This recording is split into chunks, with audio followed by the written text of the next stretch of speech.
21-4 RLC 직렬회로 이제 교류회로에서 이 어떤 교류전원의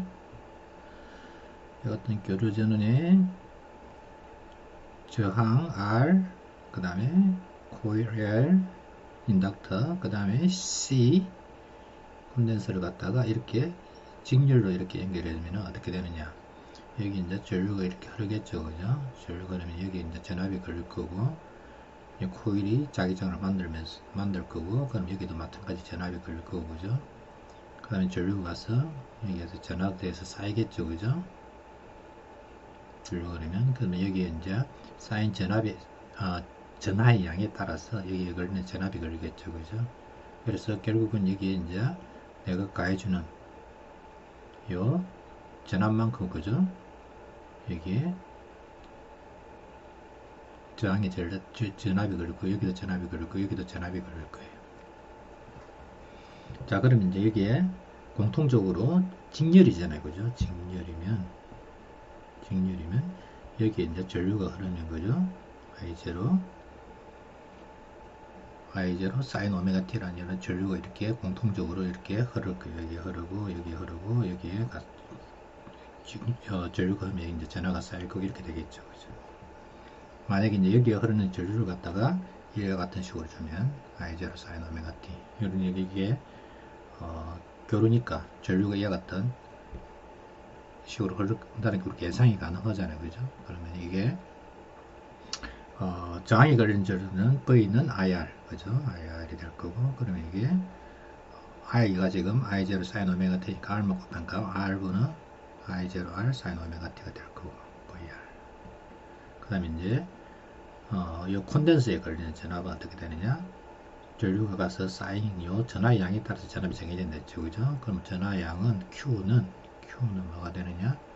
이걸 갖다가 우리가 이제 알다시피 전류 I는 dT분은 dQ니까 전하의 시간에 대한 흐름이 I니까 Q는 뭐가 되느냐? I를 갖다가 시간에 대해서 적분한 값이죠, 그죠? 그래서 I가 이거니까 이걸 갖다 적분하면 뭐냐면은 I0 sin 오메가 t가 이게 이제 Q죠, 그죠? Q를 갖다가 C로 나눈 거. Q는 CV니까, 그죠? Q는 CV니까, 여기 걸린 전압 V는 C분의 Q에서, VC는 C분의 Q에서 이게 되는데, 이게 사인을 적분하면 뭐가 되느냐? 마이너스 코사인 오메가 T를 여러분들이 잘 알잖아요, 그죠?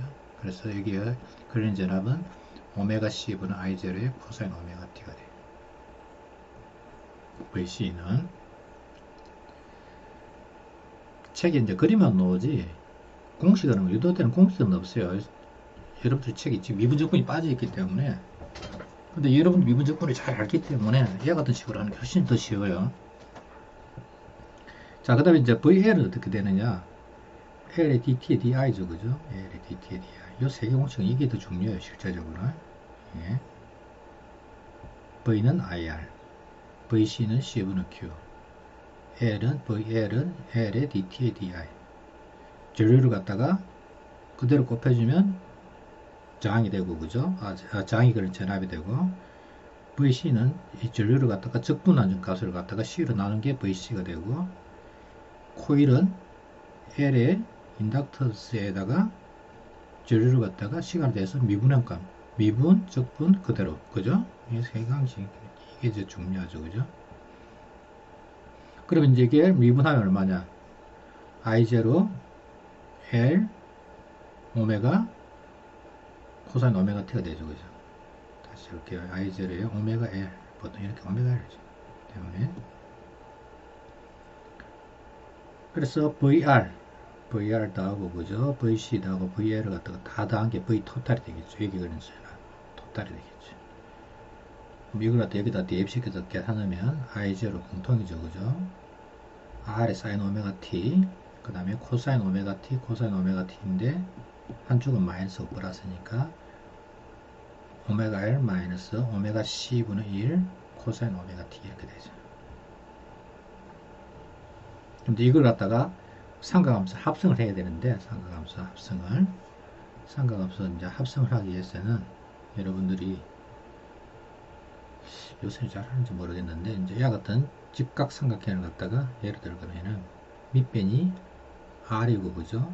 밑변이 R이고, 높이가 오메가 L분의 오메가 C분의 1이라는 이게 직각삼각형을 갖다가 생각하면, 이게 이제 마이너스가 되면 이렇게 되겠죠, 그죠? 마이너스가 되면 이렇게, 플러스를 이렇게 되면 이렇게 잡을 수 있겠죠. 그럼 이제 빗변의 길이는 얼마 되느냐? 이게 되겠죠, 그죠? 루트 R 밑변의 제곱에다가 높이의 제곱이 되겠죠. 이걸 갖다가 이제 우리가 Z라 두면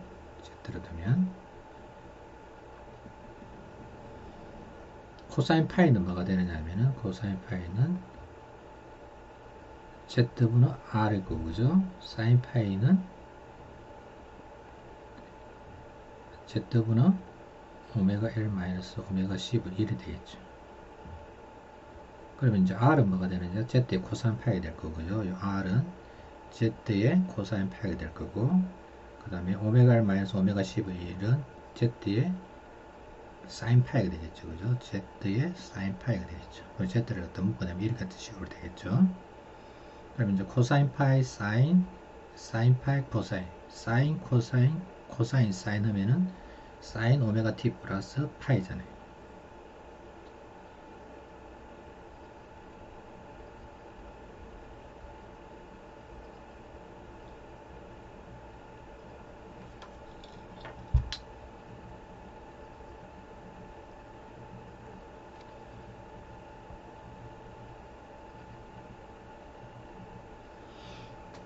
그렇게 함으로써 요게 그리는 전압 자체가, 잠깐만요. 때문에 갔다가 제가 조금 고칠게요. 지금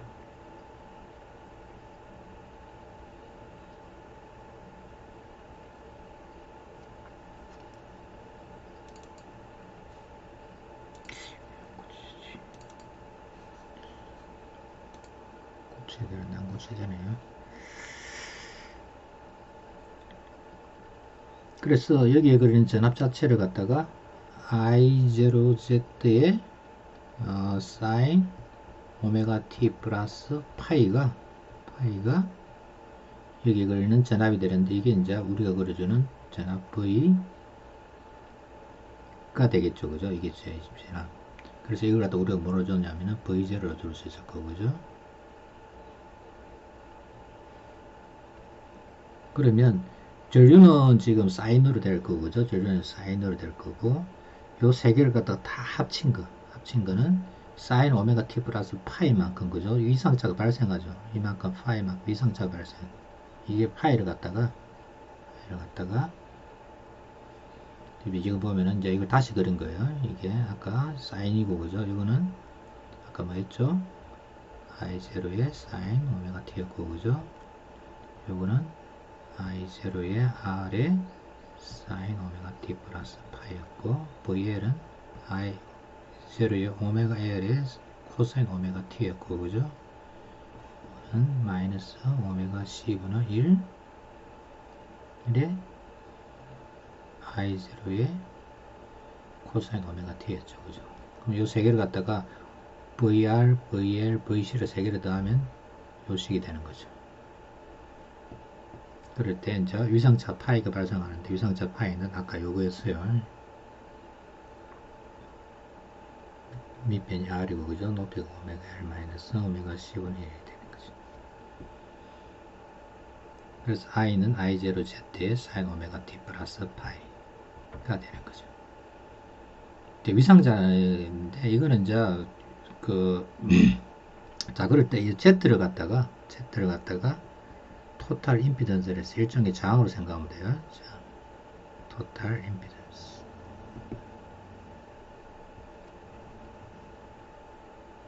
지금 이제 그거 설명하는 거예요. 이 뒤에 놓은 그림들은 뭐 복잡하게 수식 설명 없이 그냥 뚝 튀어놓는데, VR, VL, VC 뭐 이렇게 좀 코사인 이렇게 돼 있는데, 이건 여러분들 신경 쓰지 마세요. 그냥 그래서 뭐 탄젠트 파이에서 노는데 이미 우리는 다 했죠, 그죠? 아까 빗변의 길이였죠, 그죠? 이게 전체 토탈 임피던스 저항의 단위예요. 그럴 때 V는 I0의 Z 맥스 x가 되는 거죠. 아까 똑같은 다 했어요. 그래서 포시를 갖다가 R, L, L, C 하면은 XCN이 되는데 위상각 이런 거는 보려 하지 말고 아까 R의 제곱 그죠? XL-XC의 제곱은 루트겠죠 그죠? Z 이 생각하면 돼요. 토탈 임피던스 이게 한쪽이 제로면 두 개만 있으면 이건 이제 날려 보내면 되니까 이게 너무 지형적인 요 결과 말고 있으면 되죠 그죠? 이게 이제 의미가 있을지 양이 될지 이거는 XL하고 XC니까 요게 이제 어떻게 될지 뭐 계산하면 되니까 별 뭐 고민할 필요는 없죠 그죠? 자 그 다음에 이제 21다시 이제 예제가 있는데 이제 RLC 회로가 있는데 R 그 다음에 L C가 있고 그 다음에 이제 F는 60Hz 그래서 오메가는 얼마냐 2파이 F에서 120파이 대충 해서 한 360 정도 돼요. 그 다음에 이제 최대값이 이거 VRMS가 아니네요. 최대값을 했을 때 회로의 임피던스는 얼마인가? Z는 루트 R의 제곱 R이 얼마였죠? 250의 제곱 그 다음에 이제 XL하고 XC를 갖다가 계산하면 이건 이제 계산기가 필요한데 계산기가 필요 없이 가마하면은 값이 주어질 거예요. 그렇게 해서 Z로 하면 이 정도 Z가 이렇게 되니까 전류의 최대값은 Z분의 V0 전류의 맥스값은 I0는 V0분의 Z로 나누면 V0가 150이니까 150을 갖다가 나눈 값이 되겠죠 그죠? 나눈값 그 다음에 이제 위상차는 얼마인가 그 다음에 이제 각각의 그리는 전압을 계산해 보면 이거는 이제 이렇게 최대값은 이렇게 되고 이렇게 되고 이렇게 되죠 그죠? 최대값을 가면 얼마가 되느냐 314가 돼요 최대값은 근데 그게 이제 최대값이 걸리는 시간이 다 타임류 차이가 있기 때문에 위상차가 있기 때문에 이게 이제 한꺼번에 걸리는 게 아니잖아요 그죠? 그 다음에 이 두 개는 또 서로 상쇄되어 버리니까 VL하고 VC는 서로 반대값이잖아요 그죠?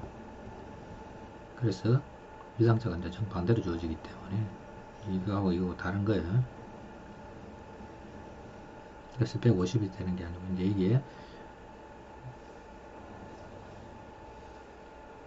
흐르는 전류값이 최대가 되는 거고 그래서 여러분들이 교류에서 이제 실제 이제 소모되는 건 전력은 어떻게 되느냐 전력은 우리가 여기 이제 나와 있죠 그죠? 이게 이제 한 주기 동안 소모된 에너지 이제 이 콘덴서에 저장된 에너지는 소모되는 전력이 없다는 게 이제 중요한 거예요. 그래서 실제적으로 RLC 회로에서 RLC 회로에서 이렇게 전류가 흐를 때 여기서만 전력이 소모가 되거든요. 그래서 I 제곱 R만 계산하면 돼요. I 제곱 R을 갖다가 계산하면 어떻게 되느냐? 이게 이제 IV가 되겠죠. 그죠? I 제곱 R을 계산하면 안 되고 IV를 계산해야 돼요. 이제 그거는 왜 그러냐 하면은 여기 그러는 전압하고 전류를 갖다 계산해야지 I 제곱 R로 계산하면은 이게 문제가 발생해요. 실제로 문제를 발생하는 건 아닌데 여러분들이 이제 그 제곱해서 이렇게 하다 보면은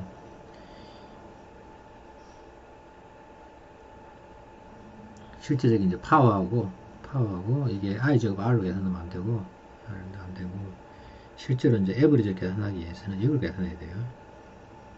RMS하고 이걸 계산해야지. 이걸 계산하면은 이거는 정한계만 따랐을 때 얘기지 절대 이거 하면 안 돼요.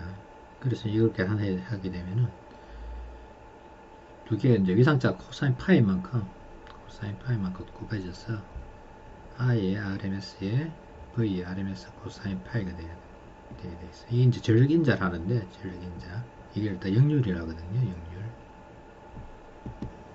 코사인 파이가 들어가는데 이거는 그냥 넘어갈게요. 여러분들 이거까지는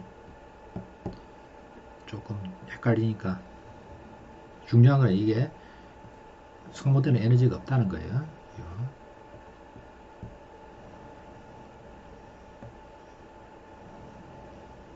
그래서 평균 전력을 계산하여를 RLC. 그래서 I RMS는 요거고 V RMS는 이렇게 돼서 두 개 RMS를 갖다 코사인 파이를 갖다 곱해서 8.12W가 되는 거예요. 아까 거기서 앞에 예제에서 그죠? 예제에서 완전 다르죠, 그죠? 만약에 이제 이걸 갖다가 I 제곱 R로 계산해버리면은 완전 값이 달라요. I 제곱 여기에다 이제 루트 1을 갖다 나눠준 값이 있었잖아요, 그죠? I 제곱 R 계산되고, 그죠? 그 다음에 V, R 요거 최대값, 그죠? 그래서 2로 나누면 되는데 이거 하면 안 맞아요. 안 맞아요. 자, 그 다음에 평균치를 했고, 그 다음에 이제 여기 공명, 이게 이제 더 중요하죠, 그죠? 여기에 이제 흐르는 전류값은 Z분의 VRMS인데 Z가 이렇게 주어지는데 요 Z가 이게 오메가 L 마이너스 오메가 C분의 1의 제곱이란 말이에요. 이렇게 주어지는데 이게 이제 오메가에 따라서 이게 이제 오메가에 따라서 오메가는 2파이 F니까 그죠? 오메가를 적으면 오메가 값에 따라서 이 값이 이렇게 같은 식으로 최대가 나타나야지 나타나요. 최대가. 즉 무슨 얘기냐면은 오메가 L하고 오메가 C분의 1이 되면 이제 두 개가 없어져 버리겠죠. 그죠? 그럼 이게 R분의 1로 돼요. R분은 VRM에서 되는데 R이 일반적으로 굉장히 작단 말이에요. 그럼 값이 어마어마하게 커져서 여기에 흐르는 전류 값이 어마어마하게 여기 같은 값이 증가하게 돼요. R이 작으면 작을수록 이게 선명해지면서 이게 높아져요. 이게 R이 작으면 작을수록 이게 쫙 커진다고. R이 작으면 이게 이제 폭이 작아지면 그러면 이제 이게 만족하려면 오메가 L하고 오메가 C가 1이 두 개가 같아지면 이 같아지는 이 오메가에 대해서 오메가 제곱이 얼마 되냐면 LC분의 1이 돼서 오메가는 루트 LC분의 1이 되고 오메가는 2파이 F가 되겠죠. 그죠? 그때 이제 F는 2파이분의 1에 루트 LC분의 1이 되겠죠. 이 공식을 외운다기보다는 요게 더 중요한 거죠. 그죠? 오메가 L하고 오메가 C가 같아지면 이게 흐르는 전류값이 최대가 된다. 최대. 이게 조건이 되면 이게 뭐냐면은 공명 주파수예요. 공명. 즉 무슨 얘기냐면은 이와 같은 RLC 회로가 구성되어 있고 LC가 이렇게 구성되어 있고 여기에 흐르는 이 진동수 입력하는 진동수 이 F가 이 조건을 만족하면 이 조건을 만족 안 하면 이제 전류가 흐르는 게 작다가 갑자기 여기서 확 증가한다. 그 주파수가 되면 이게 뭐냐면 여러분들에서는 무슨 통신 원리예요. 이제 안테나가 되어 있는데 외부에서 여러분들이 전파가 와요. 전파의 주파수가 이걸 만족하면 여러분들이 핸드폰에 있는 요 회로의 고유 진동수 이걸 고유 진동수라는데 요 회로의 고유 진동수가 되는데 요 고유 진동수고 외부에서 주어지는 진동수가 같아지면 요 회로에 흐르는 전류가 엄청나게 커지겠죠. 그죠? 그럼 이 신호가 잡히는 거죠. 공명이 일어났어요. 이걸 갖다가 라디오, TV, 모든 무선 통신에 무선 통신, 그 다음에 여러분들이 뭐 지금 그 무선 충전이 있죠, 그죠? 무선 충전 한 형태가 이 공명을 이용한 것도 있어요. 공명을 이용해서 그리고 좀 상당히 떨어져 있더라도 충전이 가능한 것.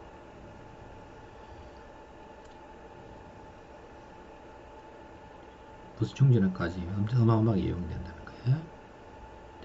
구체적인 다 내로서 R은 이거고 R은 이거고 이렇게 될 때 RLC 회로에서 전류가 될 최대인 전기 용량 값을 구하여라. 공명이 된다는 거죠. 그죠? 공명이 되기 때문에 F0가 이제 이 값이 주어지죠. 그죠? 그러면 루트 LC분의 1이 2파이 F가 되고 지금 이게 이제 오메가 제곱분의 1이 되겠죠. 그죠? LC가 돼서 C는 요 값이 돼서 이걸 집어넣으면 이제 C가 녹아있죠. 그죠? C 값을 갖다가 거꾸로 구하는 거죠.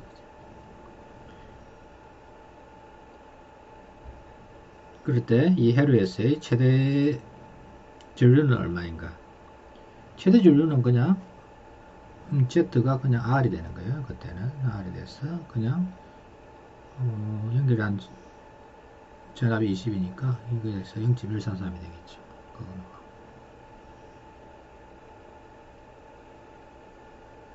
이게 796이면 굉장히 이제 작은, 이게 이제 거꾸로 계산해서 이제 값을 구한 거기 때문에 실제 이제 실용성 없는 그런 공명회로죠. 그죠?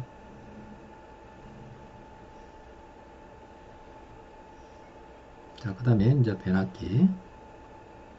전압을 갖다가 바꿔주는 트랜스포 하는 거죠. 그죠? 이게 이제 입력 전압, 이게 이제 2차 코일 출력 전압. 그러면 원리는 간단해요. 여기에 전력이 있고, 그죠? 여기에다 코일을 갖다 이렇게 감아놔요. 코일을 가면 코일 속에 뭐냐면은 자기장이 생기겠죠. 그죠? 자기장에서 자기 플럭스 생기는데 5B라면 요 DT의 D5B의 N이 뭐냐면은 요 플럭스의 변화량이 여기에 요도되는 기전력이죠. 그죠? 쉽게 말해서 여기 기전력을 걸어주면, 여기에 E1을 걸어주면 N의 DT의 D5B가 돼요. 그 다음에 E2는 뭐가 되느냐? E2는 여기에서 생기는 요 플럭스 5B DT의 D5B가 되는데, 여기에 관계 횟수가 이제 N1이고, 그죠? 앞 1차 회로가, 2차 회로가 N2가 돼요. 여기에 자기장의 변화가 생기면, 그러면 이제 여기에 전류에서, 여기 이제 1차 전류에서 전류가 흐르잖아요. 그죠? 강제로 흐르면 여기 이제 자기장이 만들어지는데, 이 자기장이 이와 같은 연철이 있잖아요. 철로 이렇게 연결되어 있으면 자기장이 다른 데 안 세고, 그죠? 대부분의 자기장이 이와 같은 연철을 통해서 이 자기장 여기를 정해져요. 그래서 연철의 구실이 뭐냐? 자기장 통로. 일종의 뭐냐면은 도선 역할을 한다고 생각하면 돼요. 도선을 통해서 전류가 흐르듯이 자기장이 연철이 있으면 여기 안 세고 이렇게 돼 있어요. 이 통로 타고, 그죠? 반드시 연결돼야 돼요. 다시 돌아와야 되니까. 자기장 반드시 다시 돌아와야 되잖아요. 그죠? 이렇게 연출은 뭐냐면 일종의 자기장 통로로 생각하면 돼요. 자기장 통로. 안 세고. 그래서 여기서 생기는 자기장이 1차 코일에 생긴 자기장이 2차 코일로 그대로 다 통하게끔 이와 같은 연철을 갖다가 해줘요. 그럼 이제 우리가 E1 대신 이제 V1으로 되어 있네요. 이게 E1이고, 그죠? 이게 E2로 치면 위에 식을 갖다가 밑에 식으로 나누면 V2는 얼마가 되느냐? V1에 N1분의 N2가 돼요. 즉 무슨 얘기냐?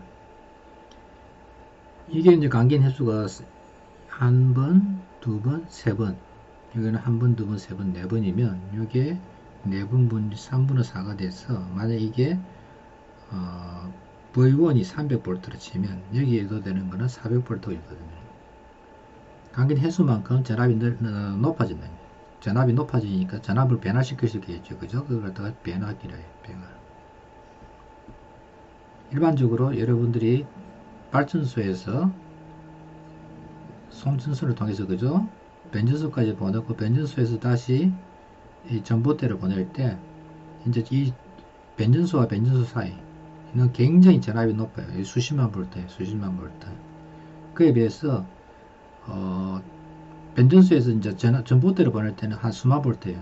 수만 볼트가 되고, 이게 이제 보통 한 28,500, 한 3만 볼트 가까이 되고, 그 다음에 이제 여러분들이 알고 있는 그 전봇대 있잖아요. 그죠? 전봇대 들어온 게 이제 28,500볼트 정도 되는데 33,000볼트나 뭐, 그죠? 하여튼 수만 볼트예요. 그 다음에 이제 이걸 220볼트로 낮춰야 되죠. 그죠? 220볼트로 낮추는 위해서는 여기에 이제 뭐냐면은 전압을 갖다 그때는 다운을 시키죠. 이제 일반적으로 발전기가 내는 전압 한 수천 볼트밖에 안 되거든요. 그 다음에 이걸 갖다 한 100배 정도 전폭을 시켜, 전압을 높여요. 코일을 많이 감아서 변압기를 통해서. 그 다음에 이제 변압기와 변압기 사이는, 변전소와 변전소 사이는 굉장히 고압으로 보내고, 그 다음에 이제 변전소에서 여러분들이 쓰는 그 뭐죠? 그 전봇대까지는 또 다운을 시키고 전봇대에서 다시 여러분 가정해 볼 때 또 다운을 시키고 물론 변전소와 변전소 사이도 또 이렇게 서로 높이기도 해요. 14만 4천 볼트도 쓰기도 하지만 이게 이제 80만 볼트까지도 쓰기도 하고 100만 볼트 이렇게까지도 굉장히 초고압을 쓴다. 초고압 그 송전을 갖다 한다. 초고압 송전을 하는 이유는 간단해요. 여기에 이제 흐르는 전류를 갖다가 I라면, 여기 코일 흐르는 전류를 I라면, 여기에 파워는 IV가 되겠죠. 그죠? I1, V1이 될 거고. 여기에 전류가 흐른다 치면, 여기에 파워는 I2, V2가 되겠죠. 쉽게 말해서 전압이 높아지면 어떻게 되죠? 전압이 높아지면, 여기 흐르는 전류가 줄어들겠죠. 여기에 흐르는 전류가 양이 줄어든다고. 그러면 여기에 송전이, 그러니까 코일, 이제 송전을 한다는 얘기는 발전소에서 변전소라든지 변전소에서 예를 들면 이제 우리나라에서 이제 전기를 제일 많이 생산하는 데가 울진 뭐 어디죠 월성 그게 동해안 지역인데 수루까지 송전한다 치면 이게 이제 거리가 대충 해서 한 300km 잡으면 이 전선이 구리 전선에서 아무리 구리 전선을 실제하는 건 아니지만 여튼간에 이 도선을 써서 그죠 도선을 써서 전기를 보낸다 할 때 저항이 존재를 하게 된다 그죠. 그런데 여기 흐르는 전류가 무지 많겠죠, 그죠? 그러면 I 제곱 R만큼, 그죠? 송전 손실이 생긴다고요, 송전 손실. 그럼 송전 손실이 I 제곱 R이 필요하니까 전류 양을 줄이면 되겠죠, 그죠? 그 전류 양을 줄이려면 어떻게 되느냐? 여기에 그려주는 전압을 갖다가 높이는 수밖에 없어요. 전압을 높인 만큼, 이 전력 손실이 줄어드는 거예요, 전력 손실이. 그래서, 한전이, 그죠? 여러분 보면은 굉장히 초고압 송전하기 위해서는 이 전부 뭐죠? 이게 송전탑이 100m 넘죠, 그죠? 산에다가 굉장히 높게 보기 싫지만 이걸 갖다 설치할 수밖에 없어요. 그러니까 초고압을 갖다가 보내는 이유가 여기에 송전 손실을 갖다가 줄일 수밖에 없기 때문에 그런 거예요. 송전 손실이 어마어마한 양이거든요. 이걸 갖다 여러분들 극단적으로 알 수 있는 게 여러분들 캠핑 같은 거 갔을 때 그죠? 220V 전선을 갖다가 한 100m씩 이렇게 길게 연장해서 쓰면은 어떤 현상이 생기느냐. 여기에 전기기구를 갖다 거의 쓸 수가 없어요. 뭐 선풍기라든지 뭐 조금 쓰는 거는 상관없는데 조금 양이 늘어나잖아요. 그죠? 이게 그리가 늘어나면은 이게 오다가 전기 다 소모되고 그죠? 쓸 수가 없게 되게 돼요.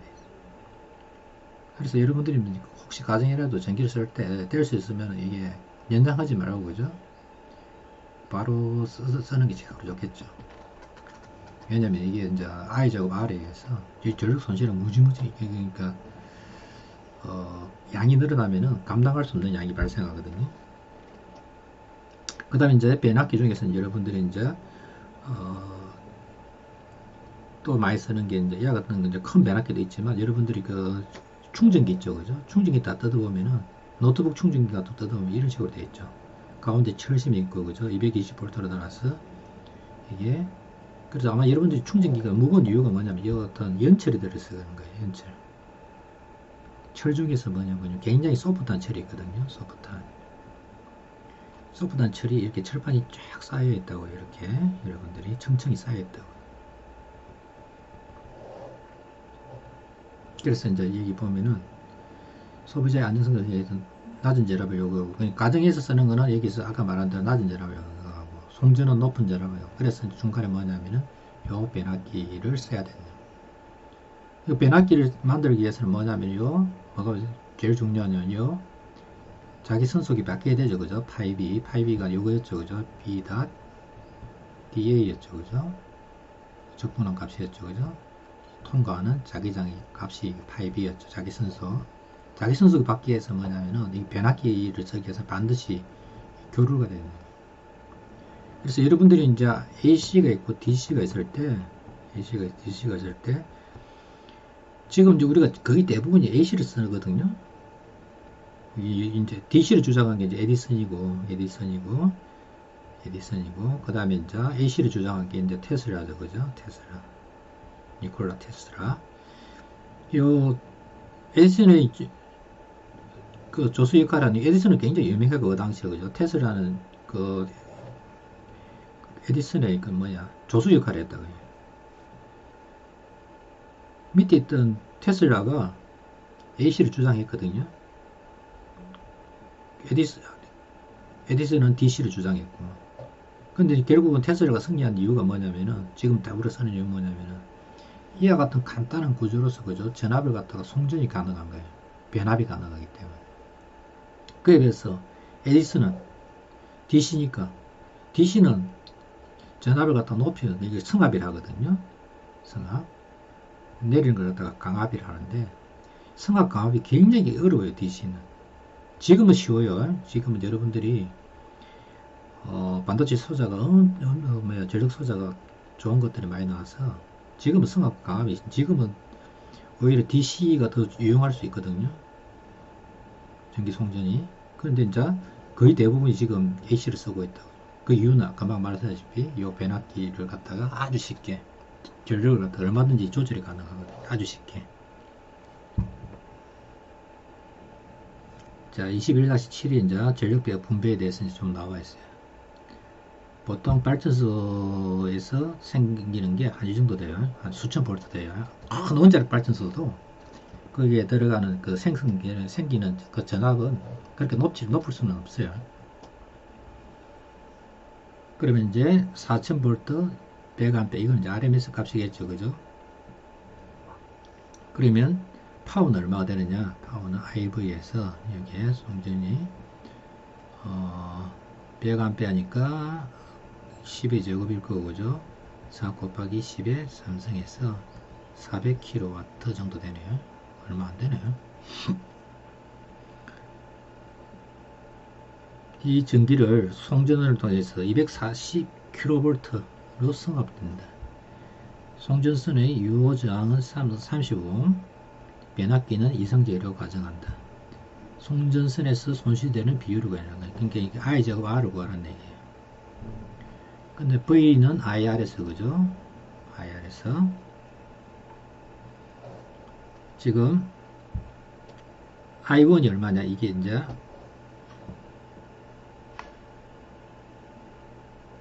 이게 틀렸네요. 이게 100A가 아니고 200A가 돼야 되는데 지금 이게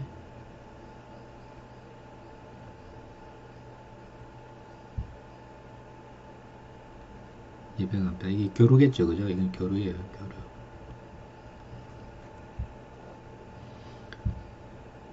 (200) 곱하기 100이 이제 파워겠죠, 그죠? 그걸 갖다가 I2 하면 이게 240이 됐어. I가 이 정도 돼요.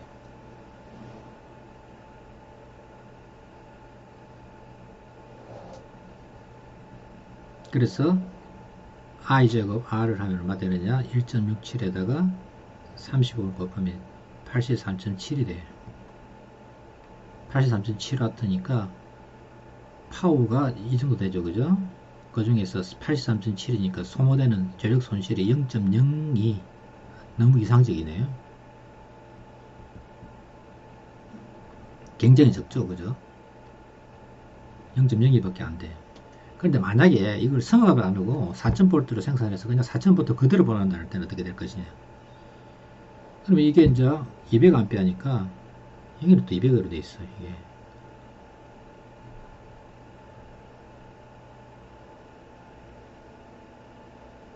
잠깐만요. 이게 저기 틀렸네요. 이게 100A가 아니고 이게 100이네. 이게 틀렸네요. 4천을 갖다가 2.4로 1.67이죠, 그죠? 이게 틀렸네요. 제가 잘못 봤네. 이게 풀이기에서 이게 100으로 고쳐야 돼요. I 제곱 R을 하면 얼마 되느냐? 이게 3.0 곱하기 12 5승 0W가 돼요. I 제곱 R이니까.